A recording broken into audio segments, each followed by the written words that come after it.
Olá pessoal, tudo bem?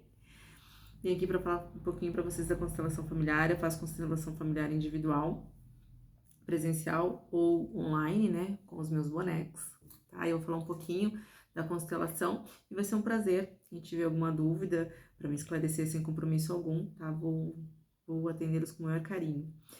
A constelação familiar é um autoconhecimento, né? Não é uma terapia, como as pessoas falam, tá? É um diagnóstico mesmo, uma coisa bem profunda, e a pessoa tem que estar muito aberta para fazer, né? Quem desenvolveu a constelação foi Bert Hellinger, né? Um filósofo alemão, falecido agora em 2019, e ele fala de 3 leis, 3 ordens, né? Que se essas 3 ordens, essas 3 leis, ou uma delas estiver em desequilíbrio na nossa vida fica toda desequilibrada, tá? Vou falar um pouquinho delas para vocês. A lei do equilíbrio, a lei do pertencimento e a lei da hierarquia, tá? A lei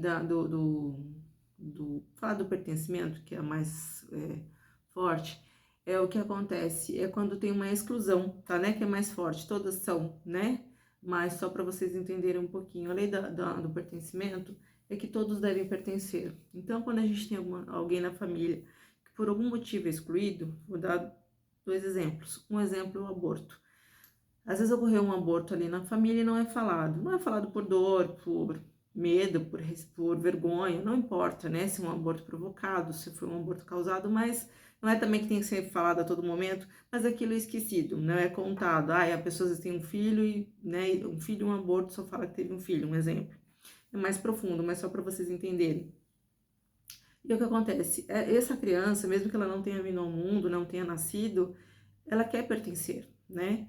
E aí o que acontece? As pessoas que vierem depois, não necessariamente o que vem na sequência depois, mas quem vier depois, por honra, né? Vai de alguma forma apresentar situações para se aparecer, para querer ser visto, né? Então, muitas vezes a pessoa que vem depois, que vai se, né, que vai honrar essa criança, né, esse bebê que não vê o mundo, ela vai ter situações que, para ser reconhecido, para ser olhado, né, às vezes vem com um comportamento desafiador, né, que a família acha mais desafiador, vem às vezes com uma compulsão alimentar, vem com algum vício, enfim, tem várias formas, né, de ter essa questão, porque ela quer ser vista, essa criança ela quer ser incluída, ela quer participar, ela quer pertencer àquela família. E um outro exemplo, né, de pertencimento é qualquer parente que seja, que por algum motivo ele foi excluído. Qualquer motivo. Por escolha, por comportamento, por vício, ele foi excluído ali da família. E aí o que acontece? Quem vem depois, né, não exatamente na mesma sequência dessa pessoa, às vezes é um tio que a pessoa nem conheceu, um primo, um avô, bisavô que a pessoa nem conhece. E depois vai lá o neto, bisneto acaba seguindo.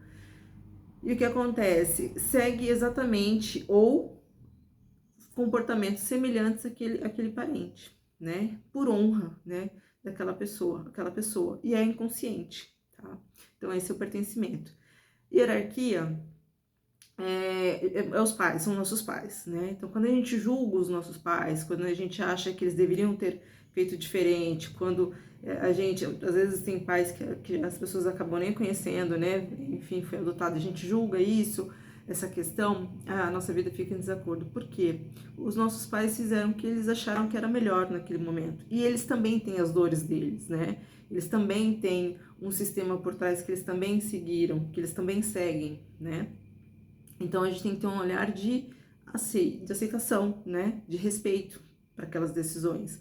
Porque muitas vezes, por exemplo, um pai e uma mãe fogem, né? Acaba não assumindo, né? A maternidade e a paternidade. O que acontece? Por que eles fazem isso? Porque eles também têm muitas situações a serem resolvidas e é muita dor para eles não suportam aquilo, né? E por esse motivo, por eles também seguirem alguém, eles preferem fugir. Um exemplo, né?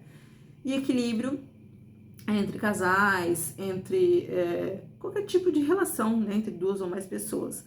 Se um dá mais que o outro, a relação fica desequilibrada, né? Então, é o dar e receber, né, que nós falamos.